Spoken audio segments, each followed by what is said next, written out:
Hello दोस्तों, नमस्कार आप सभी लोगों को।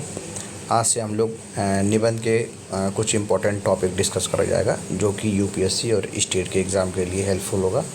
तो चलिए बिना देरी के शुरू करते हैं। टॉपिक है बुद्ध के विचारों की उत्तरजीविता अनंत है। तो महात्मा बुद्ध भारतीय विरासत की अमूल्य धरोहर हैं। वैदिक परंपरा में धीरे धीरे जो कुरीतियाँ पनप गई थीं उन्हें भारत के भीतर पहली ठोस चुनौती महात्मा बुद्ध ने ही दी थी। उन्होंने वैदिक परंपरा के कर्मकांडों पर कड़ी चोट की, किंतु वेदों और उपनिषदों में विद्यमान दार्शनिक सूक्ष्मताओं को किसी न किसी मात्रा में अपने दर्शन में स्थान दिया और इस प्रकार भारतीय सांस्कृतिक विरासत को एक बने बनाए ढर्रे से हटाकर उसमें नवाचार की गुंजाइश पैदा की। मध्यकाल में कबीरदास जैसे क्रांतिकारी विचारक पर महात्मा बुद्ध के विचारों का गहरा प्रभाव दिखता है। आधुनिक काल में डॉक्टर अम्बेडकर ने 1956 में अपनी मृत्यु से कुछ समय पहले बौद्ध धर्म अपना लिया था और तुर्कों के आधार पर स्पष्ट किया था कि क्यों उन्हें महात्मा बुद्ध शेष धर्म प्रवर्तकों की तुलना में ज़्यादा लोकतांत्रिक नज़र आते हैं। आधुनिक काल में राहुल सांस्कृत्यायन और बाबा नागार्जुन जैसे वामपंथी साहित्यकारों ने भी बुद्ध से प्रभावित होकर जीवन का लंबा समय बुद्ध को पढ़ने समझने में व्यतीत किया। इन सब बातों से इतना तो तय होता है कि बुद्ध अपनी मृत्यु के लगभग 2500 वर्षों बाद आज भी हमारे समाज के लिए प्रासंगिक बने हुए हैं। बौद्ध धर्म को मानने वाले लोगों की कुल संख्या लगभग 500 मिलियन है। यह विश्व की कुल आबादी का 7 से 8% है। अतः यह प्रश्न यह उठता है कि ऐसी क्या वजह रही कि आज भी बुद्ध के विचार फल फूल रहे हैं। सीधे शब्दों में कहें तो बुद्ध के विचारों की प्रासंगिकता क्या और क्यों है, यह जानना हमारा अभिष्ट है। जहाँ तक बुद्ध के विचारों की प्रासंगिकता का सवाल है तो उनका सबसे महत्वपूर्ण विचार है आत्म दीपो भव, यानी अपना दीपक स्वयं बनो। इसका अर्थ है कि व्यक्ति को अपने जीवन का उद्देश्य या किसी नैतिक अनैतिक प्रश्न का फैसला स्वयं करना चाहिए। यह विचार इसलिए महत्वपूर्ण है क्योंकि यह ज्ञान और नैतिकता के क्षेत्र में एक छोटे से बुद्धिजीवी वर्ग के एकाधिकार को चुनौती देकर हर व्यक्ति को उसमें प्रविष्ट होने का अवसर प्रदान करता है। इस विचार में निहित है कि बुद्ध हर व्यक्ति की क्षमताओं में विश्वास रखते हैं और यही विश्वास तो किसी भी लोकतंत्र के मूल में होता है। आज यह विचार बेहद प्रासंगिक है। हमारे विद्यालय जो हर बच्चे को ठोक पीट कर एक जैसा बना देने के कारखाने बन गए हैं, उन्हें यह समझना बेहद ज़रूरी है कि हर बच्चे का स्वधर्म या स्वभाव अलग होता है और उसे खुद ही अपना रास्ता चुनने का मौका दिया जाना चाहिए। इसका एक फ़ायदा यह भी है कि जब समाज का हर व्यक्ति स्वयं विचार करने लगता है तो किसी भी तरह के रूढ़िवाद और व्यक्ति पूंजी के सामने गंभीर चुनौती खड़ी हो जाती है। ऐसे ही समाज में ज़्यादा से ज़्यादा नवाचार होते हैं क्योंकि हर व्यक्ति बिना किसी भय और रोक टोक के अपनी सृजनात्मकता का इजहार करता है। मशहूर अंग्रेज विचारक J.S. मिल ने भी कहा है कि चाहे किसी भी व्यक्ति के विचार समाज के बाकी सभी व्यक्तियों के विचारों के विरोधी हों, तब भी उसे अपनी बात कहने का मौका ज़रूर दिया जाना चाहिए, क्योंकि नए विचार पहली बार इसी तरह सामने आते हैं। जो समाज नए विचारों का सम्मान नहीं करेगा वह कभी आगे नहीं बढ़ेगा। वाल्टर बेजहॉट ने भी कहा है, अनुकरण की संस्कृति दुनिया के अधिकांश समाजों में है, किंतु स्वतंत्र चर्चा का वरदान कुछ ही समाजों को मिला है और आश्चर्य की बात नहीं है कि कुछ ही समाज विकास के रास्ते पर बढ़ पाए हैं जबकि बाकी नहीं। बुद्ध का दूसरा प्रमुख विचार मध्यम मार्ग के नाम से जाना जाता है। सूक्ष्म दार्शनिक स्तर पर तो इसका अर्थ कुछ भिन्न है, किंतु सामान्य स्तर पर इसका अभिप्राय सिर्फ इतना है कि व्यक्ति को किसी भी प्रकार के अतिवादी व्यवहार से बचना चाहिए। जीवन का सार विरोधी अतिवादों के बीच संतुलन की खोज करने में ही निहित है। उदाहरण के लिए व्यक्ति को न तो ऐन्द्रिक सुखों के पीछे इतना पागल हो जाना चाहिए कि रात दिन उसे उन सुखों के अलावा कुछ सूझे ही नहीं, और न ही ब्रह्मचर्य या संयम के नाम पर स्वाभाविक सुख कामनाओं से खुद को इस प्रकार काट लेना चाहिए कि जो जीवन बोझ न लगने लगे। इस बिंदु पर वे चार्वाकों के अंधे सुखवाद और जैनियों के कठोर संयम मार्ग के बीच एक ऐसा रास्ता निकालते हैं जो तुलनात्मक रूप से व्यक्ति और समाज दोनों के लिए बेहतर है। रजनीश ओशो ने बुद्ध के मध्यम मार्ग की व्याख्या हिंसा और अहिंसा के उदाहरण से की है। वे रेखांकित करते हैं कि बुद्ध वैदिक कर्मकांडों में प्रचलित पशु हिंसा का विरोध तो करते हैं, किंतु अहिंसा की बात करते हुए उस दूसरे चरम को नहीं छूते हैं जिसे जैन परंपरा ने छुआ, और अपने अनुयायियों को कृषि कार्य करने से भी मना कर दिया, क्योंकि कृषि करने के दौरान सूक्ष्म जीव जंतुओं की मृत्यु हो जाती है। बुद्ध इनके बीच का रास्ता निकालते हैं। वे पेट भरने के लिए किसी पशु को मारने का विरोध करते हैं, किंतु साथ ही कहते हैं कि अगर कोई पशु अपनी स्वाभाविक मृत्यु प्राप्त कर चुका है तो उसे खाना अनैतिक नहीं है। मध्यम मार्ग का विचार आज भी उतना ही प्रासंगिक है जितना बुद्ध के समय में रहा होगा। आज जिस तरह से उपभोक्तावाद हमारे सामने तरह तरह की भोग आकांक्षाएं परोस रहा है, जिस तरह से मुक्त मीडिया हमारी इच्छाओं को भड़काने वाले दृश्य दिखा रहा है, स्वाभाविक है कि आज का मनुष्य भोग करने की इच्छाओं के मामले में इतिहास के किसी भी दौर के मनुष्य की तुलना में ज़्यादा भूखा और आक्रामक है। इच्छाओं के अनियंत्रित विस्फोट के इस चंचल दौर में बहुत ज़रूरी है कि व्यक्ति अपनी इंद्रियों का दास न बन जाए, बल्कि वह इंद्रियों की उत्कट लालसाओं और बुद्ध के नियंत्रण के बीच का रास्ता निकालने की कोशिश करे। बुद्ध की तीसरी अच्छी बात यह है कि वे संवेदनशील के चरम स्तर को छूते हैं। संवेदनशीलता का अर्थ है दूसरों के दुखों को महसूस करने की क्षमता। आजकल का मनोविज्ञान जिसे सहानुभूति कहता है, वह प्रायः वही है जिसे भारत में संवेदनशीलता कहा जाता है। संवेदनशीलता और करुणा वे भावनात्मक शक्तियाँ हैं जो समाज में नैतिकता और परोपकार की संभावनाएं पैदा करती हैं। बुद्ध इस मामले में अनूठे हैं। वे कहते हैं कि दुनिया में दुखी लोगों ने जितने आंसू बहाए हैं, उनका जल संसार के सभी महासागरों के जल से भी अधिक है। नहीं व्यथा में सुख नहीं कोई व्यथा ही कहा। नहीं व्यथा में सुख नहीं कोई व्यथा ही का। यह न समझ गौरव है दुख में दुख की कथा ही था। सुने कौन सभी निजी विरह व्यथा में मौन मत कहो। सहो रहो कि अभी है अस्पष्ट क्या देता है कष्ट।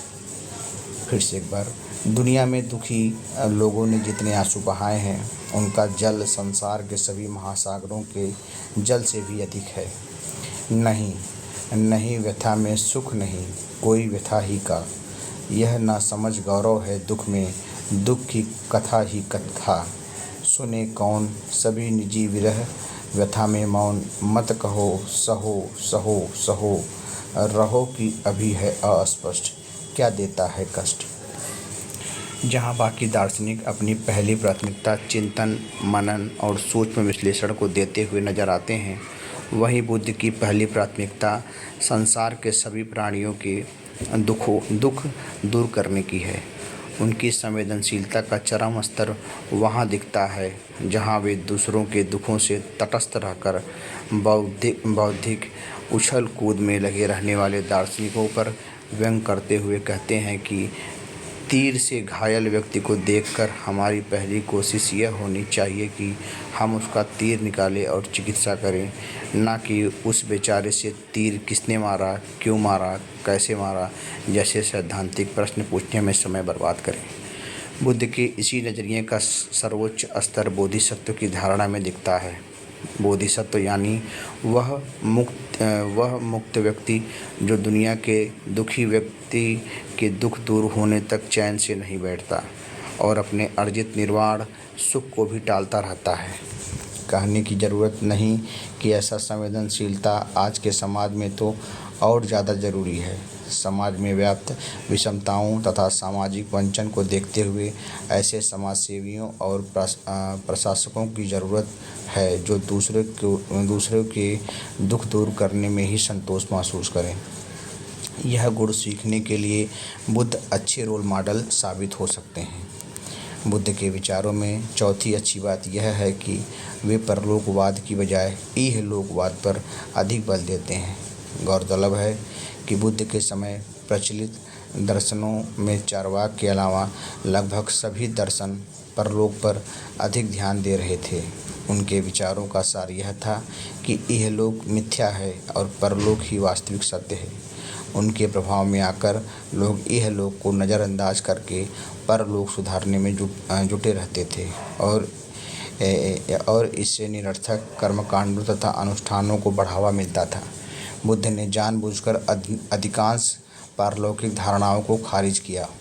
उन्होंने न ईश्वर को सत्य माना और न ही अजर अमर आत्मा को।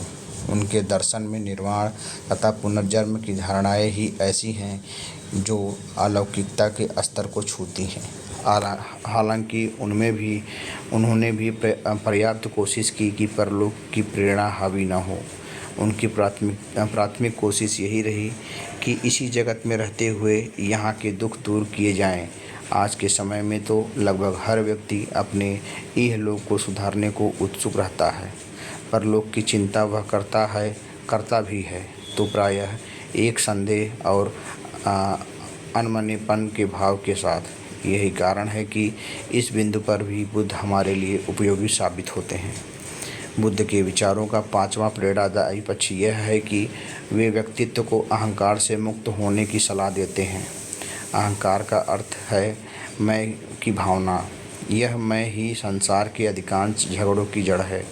जिन लोगों के भीतर मैं बहुत हावी होता है वे प्रायः बाकी लोगों को अपने साथ लेकर नहीं चल पाते। उन्हें हर व्यक्ति में अपनी प्रतिस्पर्धी या शत्रु ही नजर आता है, दोस्त या शुभचिंतक नहीं। बुद्ध ने इस अहंकार को खारिज करने के लिए दर्शन के स्तर पर यह कल्पना की कि कोई व्यक्ति दरअसल स्थिर व्यक्तित्व से युक्त होता ही नहीं। वे कहते हैं कि हर व्यक्ति हर क्षण बदलता रहता है, किन्हीं भी 2 क्षणों में कोई एक व्यक्ति होता ही नहीं। इसलिए व्यक्तित्व पर अहंकार करना एकदम निरर्थक है। बुद्ध के एक प्रसिद्ध अनुयायी नागार्जुन ने ऐसे ही तर्कों से अपने समय के शासक मिलिंद का हृदय परिवर्तन किया था। इस संबंध में एक रोचक प्रसंग जानना अच्छा रहेगा। कहते हैं कि एक बार एक दुखी आदमी ने बुद्ध से कहा, मैं खुशी हासिल करना चाहता हूँ, और पूछा कि इसके लिए मुझे क्या करना चाहिए। बुद्ध ने मुस्कुराते हुए कहा कि एक तो मैं को छोड़ दो क्योंकि वह अहंकार है, और दूसरे हासिल करना चाहता हूँ को छोड़ दो क्योंकि वह लालसा है। एक तो मैं को छोड़ दो क्योंकि वह अहंकार है, और दूसरा हासिल करना चाहता हूँ को छोड़ दो क्योंकि वह लालसा है। इन दोनों को छोड़ दोगे तो मैं खुशी हासिल करना चाहता हूँ में से खुशी ही शेष बचेगी। खुशी को अर्जित नहीं करना है, वह पहले से ही तुम्हारे पास है। करना सिर्फ इतना है कि मैं और हासिल करना चाहता हूँ को चेतना से हटा दिया जाए।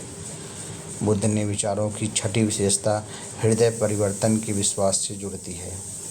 बुद्ध को इस बात पर गहरा विश्वास था कि हर व्यक्ति के भीतर अच्छा बनने की संभावनाएं होती हैं। जरूरी यह है कि उस पर विश्वास किया जाए और उसे समुचित परिस्थितियां प्रदान की जाएं। महात्मा गांधी जब हृदय परिवर्तन की वकालत करते हैं तो कहीं न कहीं उसके मूल में बुद्ध का प्रभाव दिखता है, जिसे गांधी जी ने पूरी ईमानदारी से स्वीकार भी किया है। वर्तमान समय में यह मुद्दा अत्यंत विवादास्पद है कि अपराधियों के प्रति समाज या राज्य का क्या बर्ताव होना चाहिए। महात्मा बुद्ध और गांधी सुधार के रास्ते की वकालत करते हैं, न कि बदला लेने या दूसरों को सबक सिखाने की सिद्धांत की। विकसित देशों में से अधिकांश अगर आज मृत्युदंड को समाप्त कर चुके हैं तो कहीं न कहीं उसके मूल में यही विश्वास है कि उपयुक्त परिस्थितियां देकर बुरे से बुरे व्यक्ति का भी मन बदला जा सकता है। इस संबंध में अंगुलीमाल की कहानी बहुत प्रसिद्ध है, जिसका संबंध बुद्ध की इसी धारणा से है।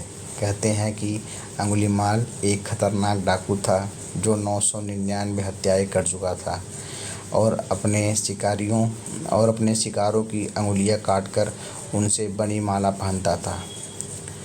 बुद्ध को इल्हाम या प्रत्यभिज्ञान इंट्यूशन हुआ कि वह अपना 1000वां शिकार अपनी माँ को बनाने वाला है, तो वे उसे इस पाप से बचाने के लिए खुद उसके पास पहुंच गए ताकि अंगुलीमाल उन्हें मारने का प्रयास करे, ना कि उनकी अपनी माँ को। अंगुलीमाल को भी यही उचित प्रतीत हुआ कि जब एक और व्यक्ति सामने है तो अपनी माँ को क्यों मारूं।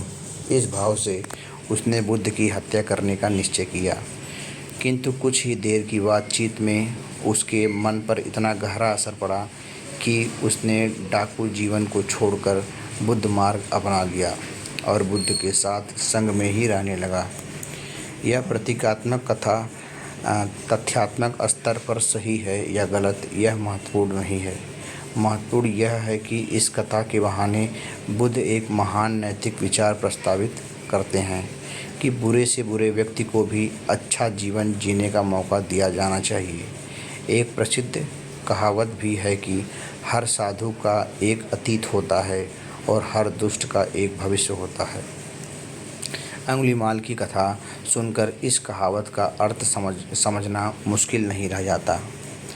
बुद्ध नीति की प्रेरणादायी बात यह है कि इसमें परिवर्तनों के प्रति बेहद सकारात्मक रुझान दिखाई पड़ता है। बुद्ध का प्रसिद्ध कथन है कि हम एक नदी में 2 बार नहीं नहा सकते, क्योंकि दूसरी बार नहाने के समय न तो वह जल रहेगा और न ही वह नहाने वाला। जल की धारा काफ़ी आगे बढ़ चुकी होगी और नहाने वाले के शरीर में सूक्ष्म स्तर पर असंख्य परिवर्तन आ चुके होंगे। कई बौद्ध विचारक कहते हैं कि परिवर्तन के अलावा कुछ भी नित्य नहीं है। अगर इस संसार में कुछ भी अस्थायी है तो यही कि कुछ भी अस्थायी नहीं है। बुद्ध की यह बात हमें रूढ़िवादी होने से बचाती है। समाज के अधिकांश संकटों की जड़ इसी बात में छिपी है कि लोग समय के अनुसार खुद को नहीं बदल पाते। अगर हम बुद्ध की इस बात को समझ लें कि परिवर्तन ही सत्य है, तो शायद हम यथास्थितिवादी होने से बच सकते हैं। ऐसा नहीं है कि बुद्ध के सारे विचार उपयोगी व ग्राह्य ही रहे। समय के साथ समाज और व्यवस्था में आए परिवर्तनों ने बुद्ध के कई विचारों को भी अस्वीकार बना दिया। यद्यपि ऐसे विषयों की पड़ताल करते समय हमें थोड़ा सा उदार या विनम्र होना चाहिए और यह समझना चाहिए कि उस ज़माने में वैसी परिस्थितियां नहीं थीं जैसा कि आज है। बुद्ध का सबसे कमज़ोर विचार उनका यह विश्वास है कि संपूर्ण जीवन दुखमय है।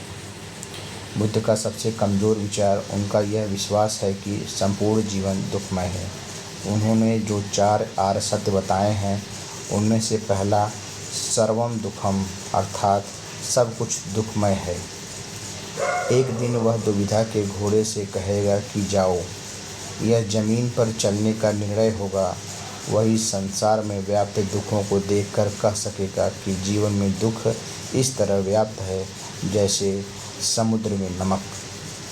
वे यहाँ तक कहते हैं कि जिसे मनुष्य सुख समझता है वह भी वास्तव में दुख ही है। इस विरोधाभास की व्याख्या करते हुए वे कहते हैं कि पहले तो सुख को हासिल करने की प्रक्रिया ही दुखमय है, फिर उसे अस्थायी बनाए रखने का संघर्ष भी दुखमय है, और चूँकि यह तय है कि कोई भी सुख अस्थायी नहीं है, इसलिए अंत में सुख का समाप्त हो जाना भी दुख पैदा करता है। इसलिए जगत को समझने का सही अर्थ यही है कि हर अनुभव को दुखद अनुभव के रूप में देखा जाए और समस्त दुखों से बचने के लिए सुखों की लालसा को छोड़ दिया जाए। इस बिंदु पर बुद्ध एक तरफा झुके हुए नजर आते हैं। सच यह है कि जीवन ना तो दुखमय है और ना ही सिर्फ सुखमय। दुख और सुख जीवन के हर दौर में अलग अलग अनुपात में हमें घेरे रहते हैं। हर व्यक्ति की सुखों की परिभाषा भले ही एक है जैसी न हो, पर यह सच है कि हर व्यक्ति अपनी अपनी परिभाषा के अनुसार सुख उपलब्धि के उद्यम में लगा रहता है। बुद्ध जिस निर्वाण की बात करते थे वह भी एक अर्थ में सुख की खोज ही था। भले ही गोल मटोल भाषा में बौद्ध विचारक उसे सुख की अवस्था की बजाय दुखों के अभाव की अवस्था कहते हैं। आज का सामान्य मनुष्य जो सांसारिक जीवन को ही सत्य मानता है, वह बुद्ध की इस बात से बिल्कुल सहमत नहीं हो पाता कि सब कुछ दुखमय है। बुद्ध की इस बात को कोई मान ले तो पूरी आशंका है कि वह निराशा की अंधी खाई में डूब सकता है। सच तो यह है कि सुखों की चाहत ही वे प्रेरणाएं हैं जो व्यक्ति के जीवन में उत्साह बनाए रखती हैं। बुद्ध के नैतिक विचारों की दूसरी कमी वह दिखती है जहाँ नारियों के अधिकारों पर प्रश्न खड़ा होता है। बहुत से नारीवादी विचारक बुद्ध को संदेह के घेरे में रखते हैं क्योंकि उनके कुछ कृत्य और विचार उन्हें नारी विरोधी प्रतीत होते हैं। पर इस मामले में हमें निष्कर्ष निकालने की जल्दबाजी से बचना चाहिए। एक तो यह नहीं भूलना चाहिए कि बुद्ध अपने समाज के रूढ़िवादी तबके से गंभीर संघर्ष कर रहे थे, और अगर वे नारियों को भी अपना परिवार छोड़कर संघ में आने की अनुमति दे देते तो समाज उनके विरोध में अत्यंत आक्रामक हो जाता और शायद उनकी संपूर्ण योजना ही ध्वस्त हो जाती। दूसरे, जब वे कहते हैं कि महिलाओं के प्रवेश से धर्म की संभावित आयु कम हो जाएगी, तो शायद उनका संकेत स्त्रियों की कमजोरियों की बजाय पुरुषों के भोगवादी मानसिकता की ओर रहा हो। संभवतः उन्हें इस बात का एहसास रहा हो कि नारियों की उपस्थिति में पुरुष साधकों का खुद को संयमित रखना असंभव हो जाएगा और उनकी यही अनियंत्रित भोगलिप्सा धर्म को विनाश की ओर ले जाएगी। इतिहास इस बात का गवाह है कि बुद्ध के बाद बौद्ध धर्म, विशेषकर महायान बौद्ध धर्म, ऐसी ही विसंगतियों का शिकार हुआ और बिगड़ते बिगड़ते चरम भोगवादी तांत्रिक परंपरा तक पहुंच गया। किसी भी विचार की दीर्घ जीविता मानव उपयोगी होने तथा समय से संवाद स्थापित करने में है। वक्त की अविरल धारा में जो चीज़ें समय के साथ कदम ताल कर सकती हैं वही बचती हैं, वरना सब नष्ट हो जाता है। बुद्ध के विचारों की सबसे बड़ी खासियत उनकी मानवीय प्रकृति के सर्वाधिक निकट होना तथा व्यवहारिक मार्ग के संधान से संबंधित होना है। लेकिन अनंतकाल तक विचारों की उत्तरजीविता का तथ्य भ्रामक है और यह भविष्य के गर्भ में छिपा है। फिर भी यह जरूर कहा जा सकता है कि बुद्ध के विचारों में जो लोच है वह गहराई व मानवीय व्यवहारिकता है। उस कारण यह दीर्घजीवी हैं और आगे भी रहेंगे। यद्यपि यह सच है कि बुद्ध हमें कुछ बिंदुओं पर आकर्षित करते हैं तो कुछ बिंदुओं पर नहीं कर पाते। विवेकशीलता का लक्षण यही है कि हम अपने काम की बातें चुन लें और जो अनुपयोगी हैं उन्हें छोड़ दें। बुद्ध से जो सीखा जाना चाहिए वह यह है कि जीवन का सार संतुलन में है। उसे किसी भी अतिवाद के रास्ते पर ले जाना गलत है। दूसरी बात यह है कि हर व्यक्ति के भीतर सृजनात्मक संभावनाएं होती हैं, इसलिए व्यक्ति को किसी भी अंधानुकरण करने की बजाय खुद पर अपना रास्ता गढ़ना चाहिए। तीसरी और अंतिम बात यह है कि व्यक्ति को मैं के भाव से बचते हुए सभी को साथ लेकर चलने की कोशिश करनी चाहिए, जो कि लोकतंत्र का तकाजा भी है। सिर्फ अपने लिए जीना मनुष्य होने का लक्षण नहीं है। हमें जितना ज़्यादा हो सके अन्य मनुष्यों और प्राणी मात्र के कल्याण के लिए प्रयत्नशील रहना चाहिए। तो नेक्स्ट वीडियो में, ठीक है गाइस। अगर अच्छा लगा हो तो प्लीज़ लाइक एंड सब्सक्राइब करिए।